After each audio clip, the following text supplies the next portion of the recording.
saddex wadan ee aan booqanay waa wadamada Sacuudiga magaalada Riyadh ee caasimadda tagnay halkaas waxaan uga qayb galnay shir weyn oo dalalka islaamka iyo dalalka kale ee carabta ah iyo dawladda Mareykanku ay ku kulmeen oo heer madaxeed ahaa heer madaxweyne iyo boqor halkaas ayaan uga qayb galnay shirkaas oo ahaa shir muhiim ah oo dalalka caalamka ee muslimku ay isugu yimaadeen madaxweynaha Mareykanku uu joogay boqorka Sacuudiguna uu joogay labadoodu ay ka ahaayeen garwadeen boqorada iyo madaxweynayaasha islaamkuna ay joogeen waxaa looga wada hadlay arrimo badan oo islaamka khuseeya iyo caalamka maanta la joogo shirkaasna madaxweynuhu wuxuu helay oo fursad u helay inuu si gooni ah u arko waqtiyo kooban si aan rasmi ahayn uu arko madax badan oo adduunka ah oo isugu jira madaxweynayaal boqorro uu ka mid yahay boqorka Sacuudigu in uu la kulmo wasiirro arrimo dibadeed dad badan ay halka isku arkeen waxaan noogu xigtay markii shirkaasi dhamaaday wada hadal dawladda Sacuudiga aan la galnay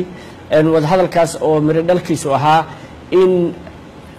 dalka Sacuudiga uu naga kaalinayo mashaariic horumarineed oo ay ka mid yihiin airport la dhisayo oo cusub wadooyin dhowr ah oo dib loo dhisayo iyo in uu dhiso dib u dhis ku sameeyo dhismayaashii dawladda iyo xarumihii wasaaradaha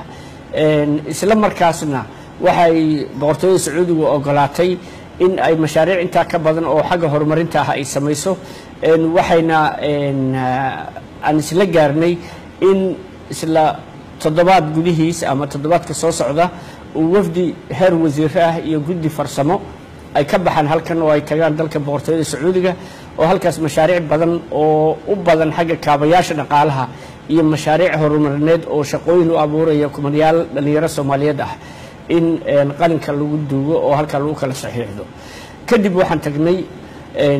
magaalada Djibouti caasimadda jamhuuriyadda Djibouti halkaas oo aan wada hadal la galnay isla maalintii aan tagnayba madaxweynaha iyo xubno ka tirsan golihiisa wasiirada qaarna gooni aan soo aragnay madaxweynayaashuna ay toos u soo arkeen oo labadooda wada fariisteen halkaasna waxaan ku gaarnay iskaashi in labada dal ay sameeyaan kadib markii looga mahad celiyay dawladda Djibouti dadaalka walaalnimo ee muddada dheer ku haysay dalka Soomaaliya iyo taakulada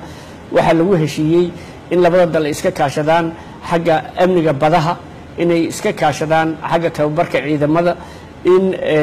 labada dal ay sii wadaan iskaashigoodii isla markaasna si gooni waxa loogu xil saaray labada wasiir arrimo dibadeed inay goordhow is arkaan oo ay mashaariic hor leh isla meel dhigaan kadibna waxaan ka qayb galnay furitaanka dekada Dooraale oo ah dekada afraad ee magaalada Djibouti loo sameeyay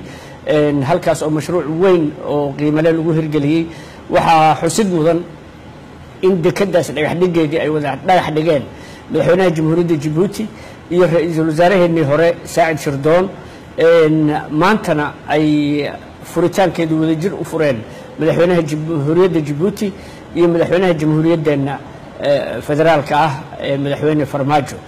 intaas kadib waxaan u baxnay hal habeen kaliya markaan ku haynay Djibouti waxaan tagnay dalka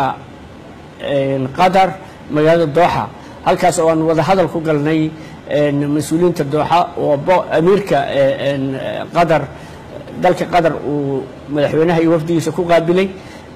wada hadal aan yeelanay oo boqorka la yeelanay iyo wasiirada kala duwan ee dawladana waxa la isku afgartay in dawladda Qatar ay kabto miisaaniyadda dawladda federaalka Soomaaliya iyo in ay